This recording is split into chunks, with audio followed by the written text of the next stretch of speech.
Voici des astuces pour apprêter les légumes. Comment les couper et comment en retirer le maximum. Premièrement, la laitue. Est-ce qu'on la coupe ou on la déchiquette? C'est comme vous voulez.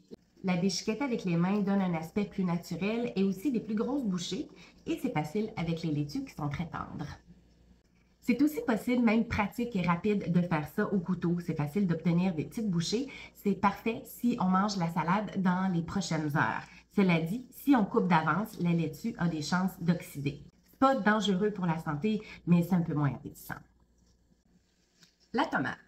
La tomate a la peau lisse et elle est fragile. Deux options, soit un couteau avec des dents ou encore un couteau très bien aiguisé. Parce que si le couteau est mal aiguisé, on écrase la tomate plutôt que de la trancher.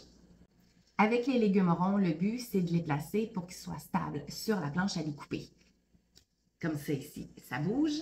Si on met l'endroit où la tige était sur la planche à découper, c'est beaucoup plus stable.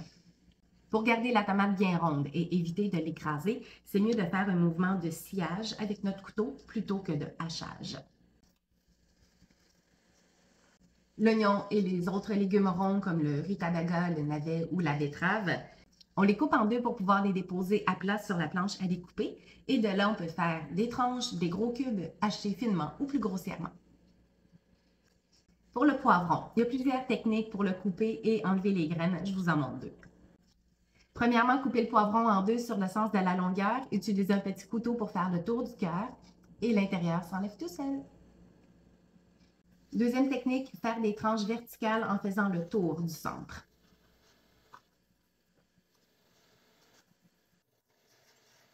Pour en faire des lanières, le poivron est plus stable, c'est de les déposer à plat sur la planche à découper. Mais vu que la peau est lisse, il faut s'assurer d'avoir un couteau très tranchant pour éviter qu'il glisse sur le poivron.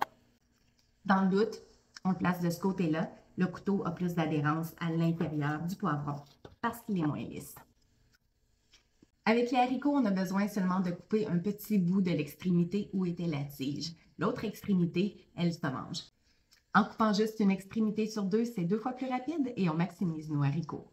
Le brocoli. La tête et le pied ou la tige se mangent. S'il est un peu plus dur ou fibreux, le pied, on peut enlever une première couche et l'intérieur est tellement tendre, tellement croquant, tellement doux, vous ne le regretterez pas.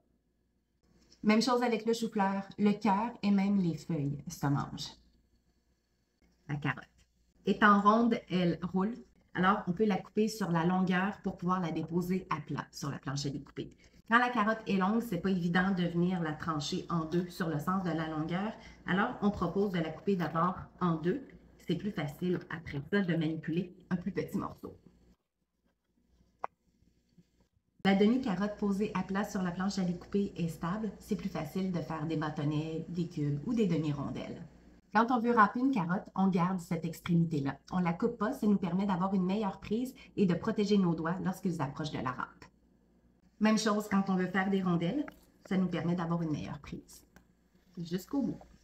Finalement, la pomme de terre. Sa pelure est comestible, même qu'elle ajoute des fibres et des vitamines. Donc, on a juste à laver la pomme de terre avant de l'apprêter et c'est gagnant parce qu'en plus, c'est plus rapide.